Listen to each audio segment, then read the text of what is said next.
neighbors, students, and friends are being fired, targeted, and disappeared. It is real. People we love are being targeted and harassed for being LGBTQ. Our coworkers, U.S. citizens and immigrants alike, are being disappeared off the street. Educators are being fired for teaching American history accurately, and activists are being detained with no charge or evidence for using their First Amendment rights, especially if they are using them to try to end the war in Gaza. In fact, the Trump administration admits that it has jailed a young father and husband, Mahmoud Khalil, without any evidence or charge of a crime. And they admit that they have thrown him in a cell thousands of miles away from his family in New York because he attended a protest, and are detaining him for the content of his speech and nothing more than that. But let's be clear, Utah. Donald Trump's detention of Mahmoud Khalil for his speech is anti-American. And we demand his release, along with the release of Rumeisa Ozturk, who he is also jailing for writing an op-ed in her school paper. And we demand this, Utah, because we do have power in this moment. All of us do, you do, and everyday people do. And it will never be just institutions and officials alone that uphold our democracy. It will always be the people, the masses, who refuse to comply with authoritarian regimes, who are the last and strongest defense of our country and our freedoms. Because we know that a better world is possible, and we are willing to do something about it. But to get there, we must be honest about how we got to where we are right now. Because this moment didn't come out of nowhere. It has been a long time coming. The destruction of our rights and our democracy is directly tied to the growing and extreme wealth inequality that has been building in America for years. It is not a coincidence that billionaires like Elon Musk dumped billions into this election to elect Donald Trump. And he sure isn't doing it out of charity. For years, we have known that our political system has slowly but surely become dominated by big money and billionaires. And time after time, we've seen how our government and laws are more responsive to lobbyists than to the will of everyday people.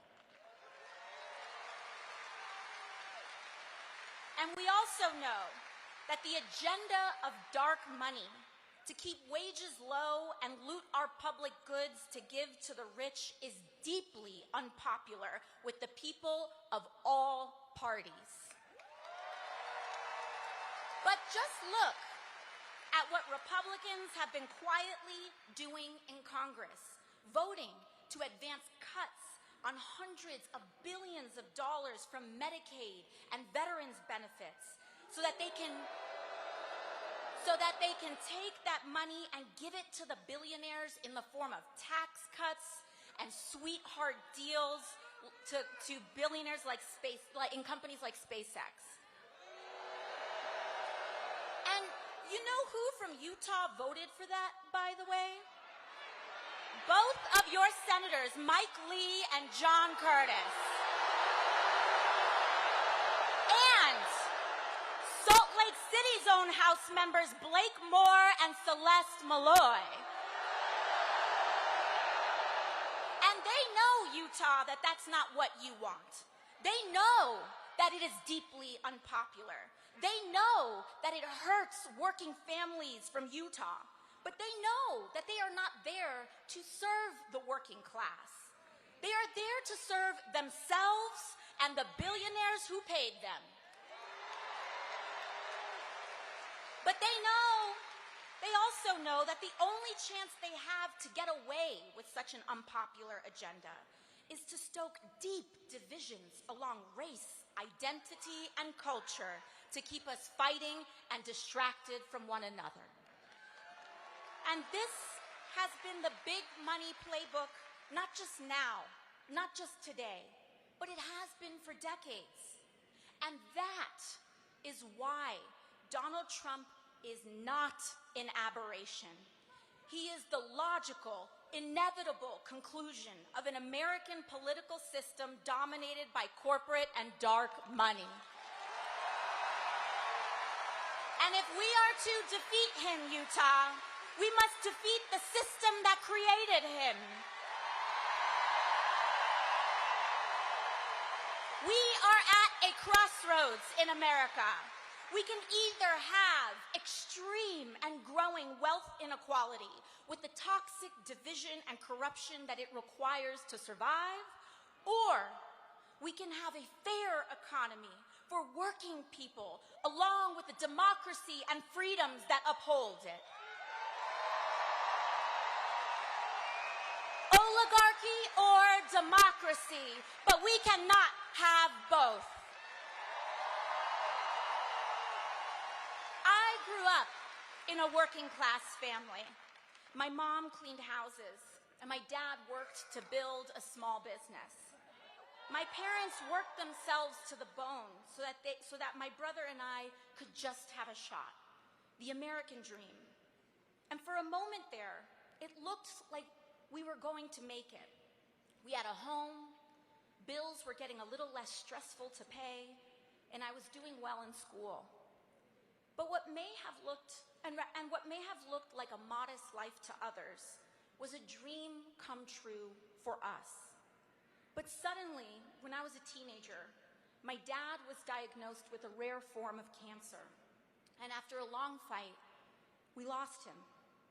And he actually passed away in September of 2008, just as the economy crashed in the Great Recession and millions of jobs across this country vanished. It felt like the world of our family fell apart as the larger world was falling apart too. And overnight, my mom was left to figure out how to provide for 2 kids by herself, put them through school, keep our house, pay off my dad's medical bills, all on a house cleaner salary. And that's how I became a waitress, because it was millions of innocent working families who paid the price while the billionaires and thieves who defrauded our financial system got off richer than ever before. And not a single one of them went to jail. And you know what, Utah? That is the story that Republicans mock. Not mine, but all of ours, when they say that a waitress or working person is unqualified to serve in Congress. But the fact is, many of us are far more qualified to know what real life is actually like than any of them ever will. And I tell this story not because it is special, but because of how common and normal it is. While the details may differ, so many of us know what it feels like for life to be one bad day, one bad piece of news, one major setback, from everything feeling like it's going to fall apart. And we don't have to live like this anymore, Utah. We can make a new world, a better country, where we can fight for the dignity of all people. And it looks like living wages, Utah. It looks like stable housing, Utah.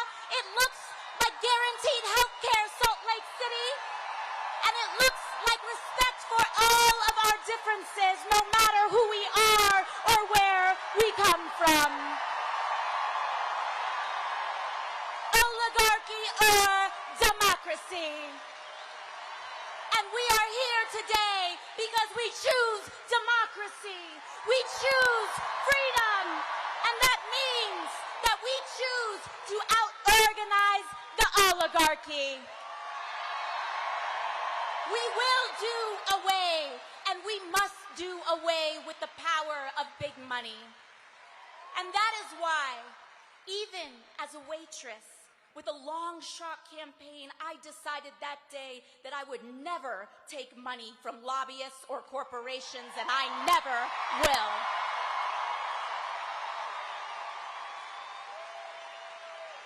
And when I got to Congress, I was genuinely shocked by how the place worked. Even having run against dark money in the first place, the everyday influence of corruption was astonishing.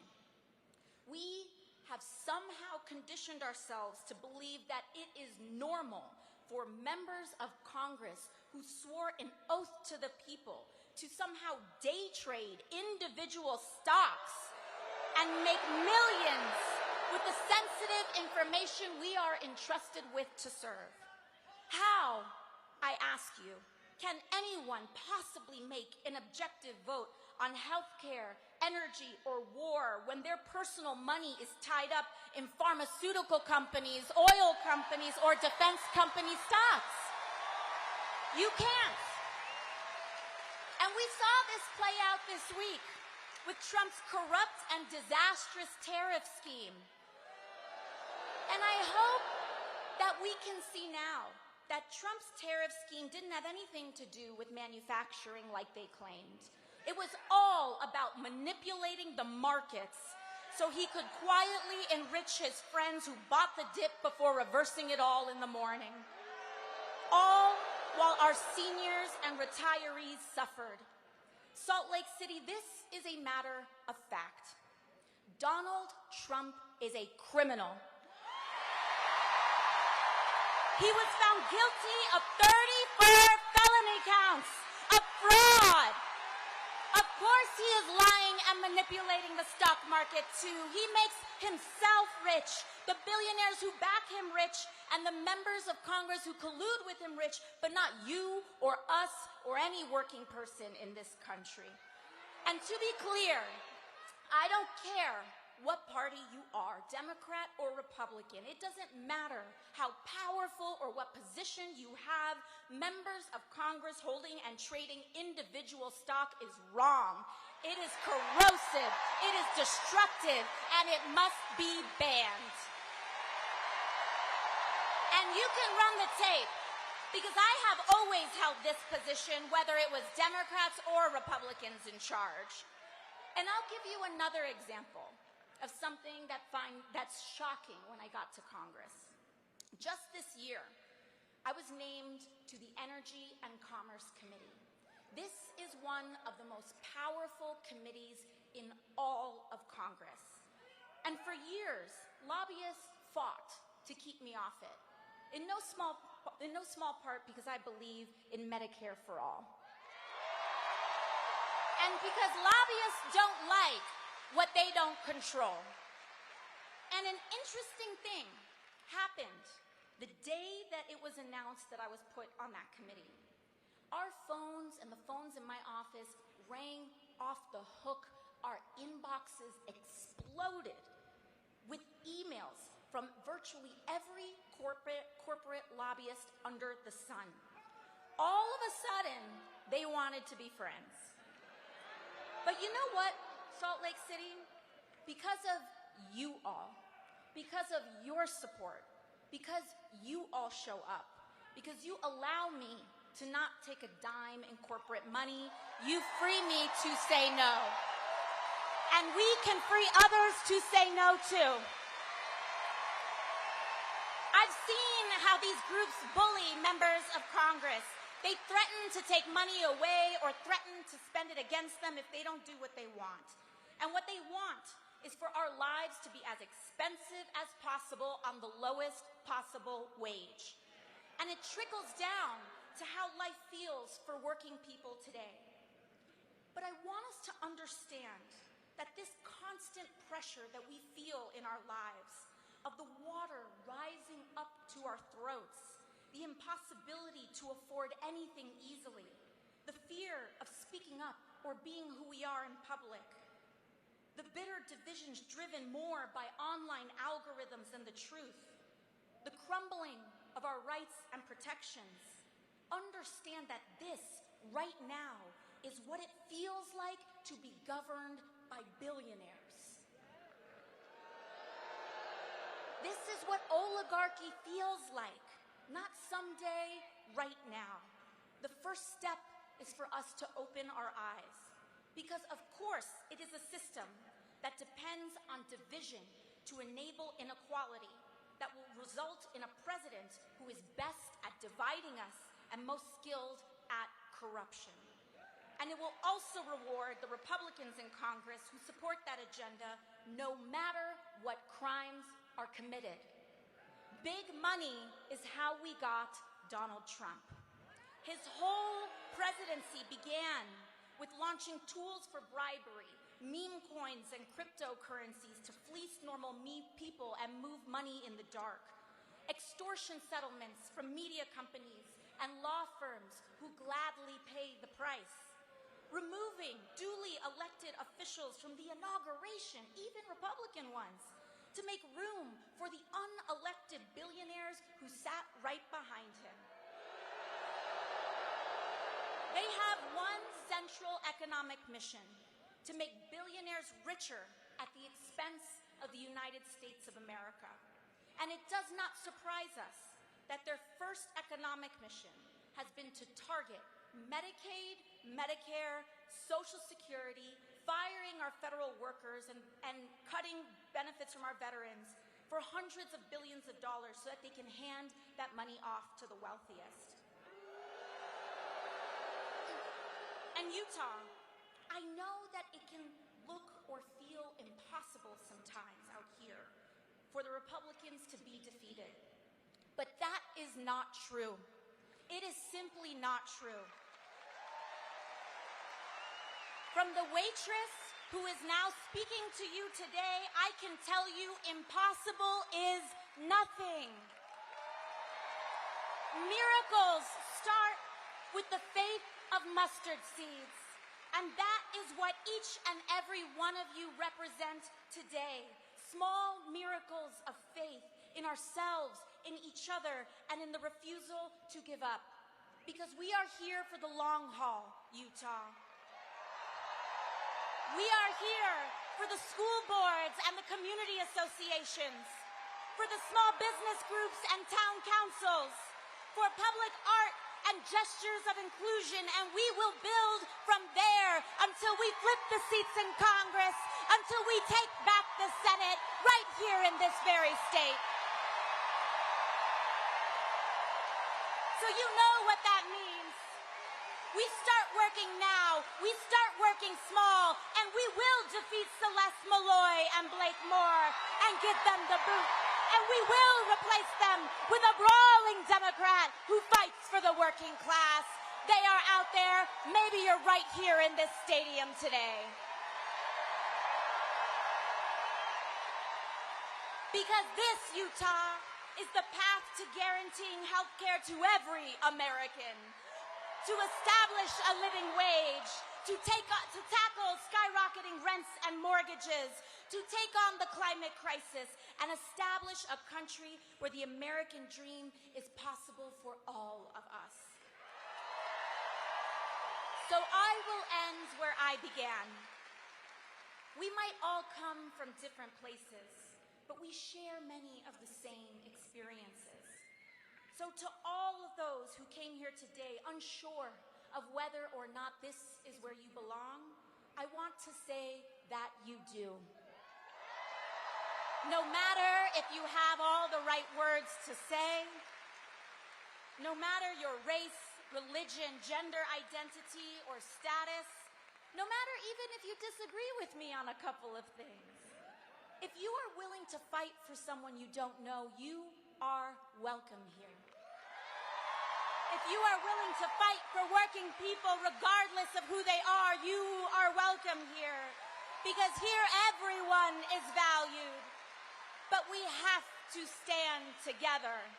We cannot be tempted to turn in our neighbors or be fooled into thinking that we really are that much different than a trans or queer kid who just wants to be accepted. We can't be fooled into thinking that we're that much different than a dreamer who strives for a better future and to fulfill the American dream. Hate is a trap that sinks us all. And it is standing together, without exception, to reject division that is the only way that we can win. So I hope you see that this movement is not about partisan labels or purity tests, but it is about class solidarity. It's about you, the thousands of you who came out today to stand together and say our lives deserve dignity and our work deserves respect. And so we are here today to make a sacred promise to one another, and that is to take care of each other on our worst days and to share in the successes of our best. Thank you, Salt Lake City.